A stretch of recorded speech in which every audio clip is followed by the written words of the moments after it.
2024 August నెల సింహరాశి ఫలితాలు చెప్పుకుందాం. ఆగస్టు నెల 15 నుంచి 31 వరకు సింహరాశి ఫలితాలు.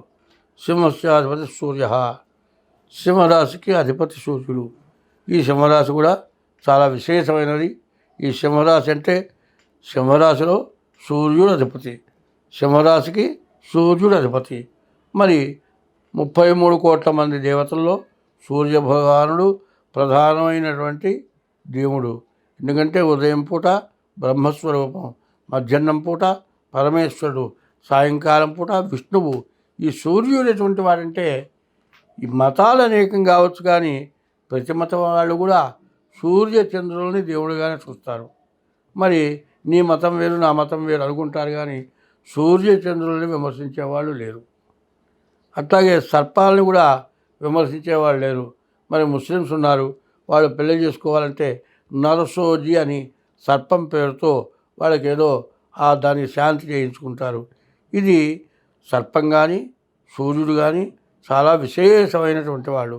అయితే ఈ రాశికి వచ్చిన సమస్య ఏమిటంటే గురువు శుక్రుడు తప్పితే మిగతా గ్రహాలు ఏవీ బాగాలేవు. ఈ మిగతా గ్రహాలు ఏవీ లేకపోవటం వల్ల చాలా కష్టంగా ఉంటుంది. కాబట్టి 8 గ్రహాల్లో 6 గ్రహాలు పూర్తిగా బాగాలేవు. కాబట్టి వీళ్ళు ఏమి చేయాలంటే, శని సప్తమంలో ఉన్నాడు, రాహువు అష్టమంలో ఉన్నాడు, ద్వాదశంలో రవి ఉన్నాడు, మరి కేతువు ద్వితీయంలో ఉన్నాడు. ద్వితీయం ధనవాగ్విత్తం. కేతువు వల్ల అనవసరమైన దండగా మారి ఖర్చులు అవుతాయి. చెప్పటానికి వీల్లేని ఖర్చులు. ఎందుకు పెట్టావా అని తర్వాత బాధపడతాం. అటువంటి ఖర్చులు అవుతాయి. శని వల్ల కూడా అనవసరంగా ఖర్చులు అవుతాయి. యాక్సిడెంట్లు అవ్వటానికి కూడా అవకాశం ఉంటుంది, దెబ్బలు తగలటానికి అవకాశం ఉంటుంది. చాలా జాగ్రత్తగా ఉండాలి. కుజుడు బాగాలేడు, కుజుడికి జపం చేయించుకోవాలి. కుజుడికి కందులు జపం చేయించి దానం ఇవ్వాలి. రాహుకి మినుగులు జపం చేయించుకొని మినుగులు దానం ఇవ్వాలి.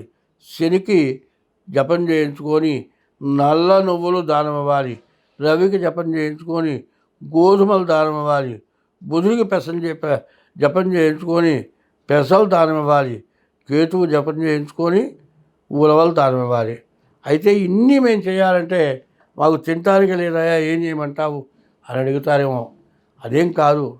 ఎందుకంటే బాగా ఉండి అన్నం ఎవరికి పెట్టిన వాళ్ళకంటే ఇంట్లో వరకే తినటానికి కూడా సగమే ఉందండి.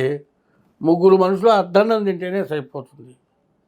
కానీ ఎవరైనా వచ్చినప్పుడు ఏం చేస్తారు, 3 ముద్దలు తీసి అవతరాలకు అన్నం పెడతారు. అట్లా కనుక పెట్టినట్లయితే బాగా ఉన్నవాళ్ళు, కోటీశ్వరులు, 1,000,000 మందికి అన్నదానం చేస్తే ఎంత ఫలితం వస్తుందో అంత మంచి ఫలితం వస్తుంది. అన్ని దానాలకు కూడా మించిన దానం అన్నదానం. అన్నదానాన్ని మించినటువంటి దానం వేరే లేదు. దానికి ఏం చెబుతున్నారు, అన్నదానము కన్నా అధిక దానము లేదు. అన్నదానాన్ని మించినటువంటి దానం లేదు. ఏ జీవరాశికైనా ఆ జీవరాశి తిని ఆహారం పెట్టడం చాలా మంచిది. నోరున్న మనుషుల కంటే నోరు లేని జీవరాశులకి అన్నం పెట్టడం చాలా ఎంతో మంచిది. కాబట్టి ఈ రాశి వాళ్ళు అన్నదానం చేస్తే చాలా మంచి ఫలితం వస్తుంది. కాబట్టి ఈ రాశి వాళ్ళు శనికి, రాహువుకి, కుజుడికి, రవికి, బుధుడికి, కేతువుకి జపాలు చేయించుకోవడం.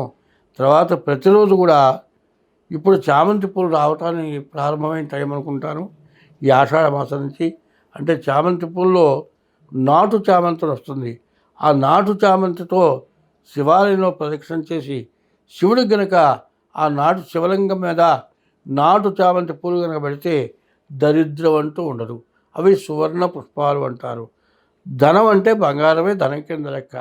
ఇదివరకు మరి రూపాయలు కానీ పావలాలు కానీ అప్పుడు ముందు బంగారంతో ధనంగా చెల్లుబాటు అయింది.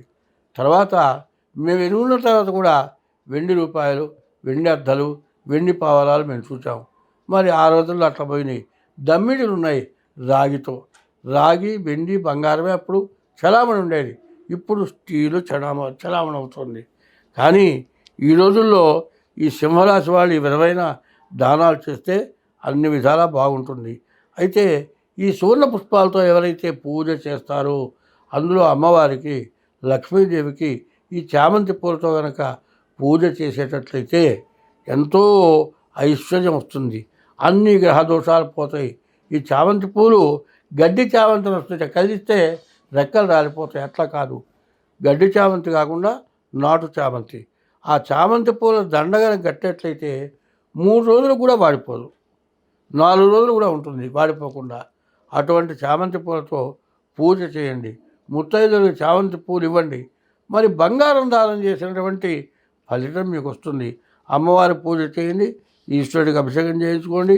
ఈశ్వరుడికి ఈ చామంతి పూలతో పూజ చేయించుకోండి. మారేడు దళాలతో పూజ చేయించుకోండి. ఈశ్వరుడికి అభిషేకం చేయించుకోండి. మీ బాధలన్నీ కూడా పోతాయి. ఈ రాశిగా ఏంటంటే పాపగ్రహాలు శని, రాహువు, రవి, కేతువు, ఈ గ్రహాలు పాపగ్రహాలు. ఈ పాపగ్రహాలు బాగుండకపోతే ఎంత మంచివాళ్ళైనా కూడా ఇబ్బందులు పాలవుతారు. కాబట్టి ఇట్లా చేయడం మంచిది. నోరున్న మనుషుల కంటే నోరు లేని జీవరాశులకి అన్నం పెట్టడం ఎంతో మంచిది. కాబట్టి ఈ రాశి వాళ్ళు అన్నదానం చేస్తే చాలా మంచి ఫలితం వస్తుంది. కాబట్టి ఈ రాశి వాళ్ళు శనికి, రాహువుకి, కుజుడికి, రవికి, బుధుడికి, కేతువుకి జపాలు చేయించుకోవడం. తర్వాత ప్రతిరోజు కూడా ఇప్పుడు చామంతి పూలు రావటానికి ప్రారంభమైన టైం అనుకుంటాను, ఈ ఆషాఢ మాసం నుంచి. అంటే చామంతి పూల్లో నాటు చామంతి వస్తుంది.